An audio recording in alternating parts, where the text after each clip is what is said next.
নমস্কার বন্ধুরা, সোমাস কিচেনে আপনাদের স্বাগত। তো বন্ধুরা, ফুচকা খেতে আমরা কে না ভালোবাসি। আজ আমি সেই দোকানের মতো ফুচকা বাড়ি বানিয়ে দেখাবো, যেটি দেখে আপনি সহজেই বাড়িতে বানিয়ে ফেলতে পারবেন। ফুচকা বানানোর জন্য নিয়ে নিয়েছি আটা, ময়দা, সুজি আর খাবার সোডা। পরিমাণটা আপনাদের খেয়াল রাখতে হবে। আমি এখানে 2 বাটি পরিমাণ আটা নিয়েছি, সেই বাটির 1 বাটি পরিমাণ ময়দা আর হাফ বাটি সুজি দিলাম, আর চা চামচের হাফ চামচ পরিমাণ খাবার সোডা দিলাম। এবার এই সব উপকরণগুলোকে খুব ভালোভাবে মিশিয়ে নিতে হবে।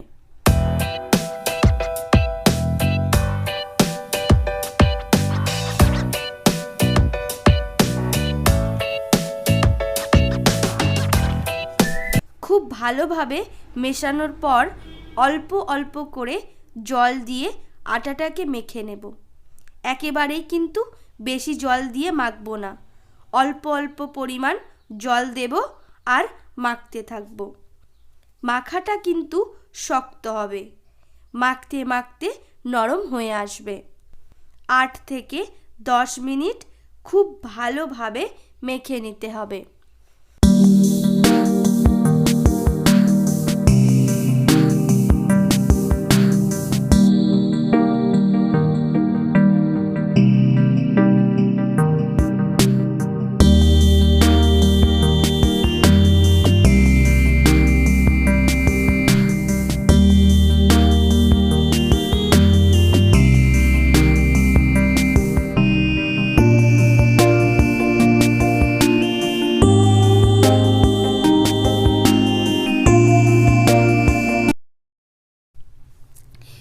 ভালোভাবে মাখানো হয়ে গেছে। এবার আমি ছোট ছোট ভাগে ভাগ করে নেব।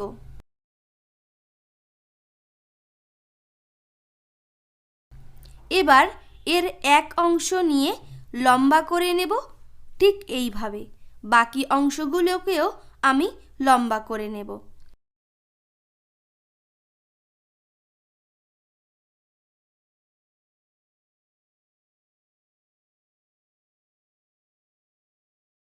তারপর এই অংশগুলো থেকে একদম ছোট ছোট লেচি কেটে নেব।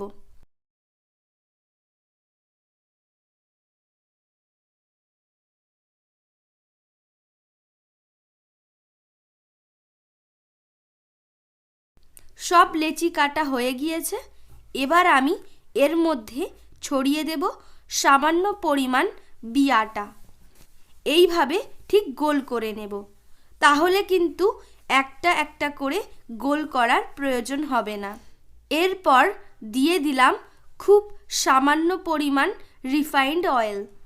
এই তেল দেওয়ার কারণ হলো যাতে একটা লেচির সাথে আর একটা লেচি লেগে না যায়।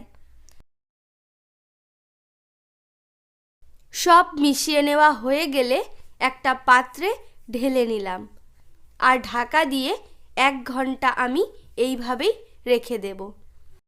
1 ঘন্টা হয়ে গিয়েছে। এবার আমি বেলে নেব।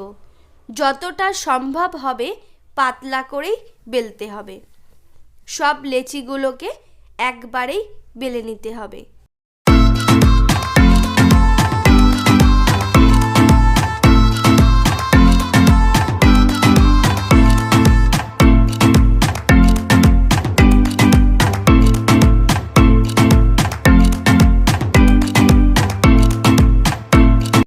এবার এই বেলা ফুচকাগুলোকে একটা ভিজে পরিষ্কার কাপড় দিয়ে 10 মিনিট ঢেকে রেখে দেব।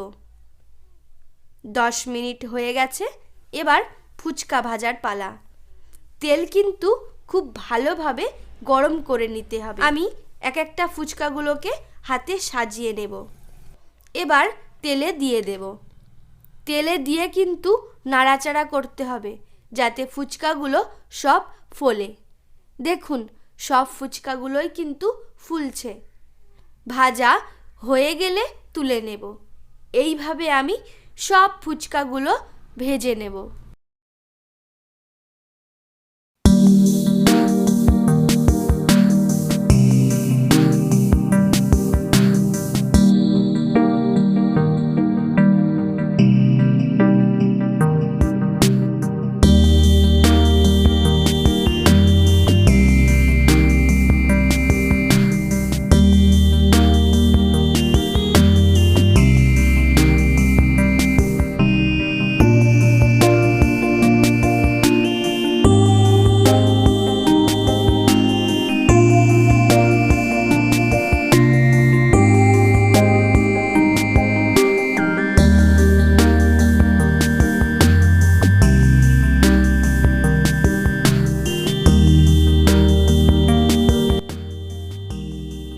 তাহলে বন্ধুরা, আজকের এই ফুচকার রেসিপিটি যদি আপনাদের ভালো লেগে থাকে তাহলে ভিডিওটিতে একটি লাইক এবং চ্যানেলটিতে সাবস্ক্রাইব করে নেবেন।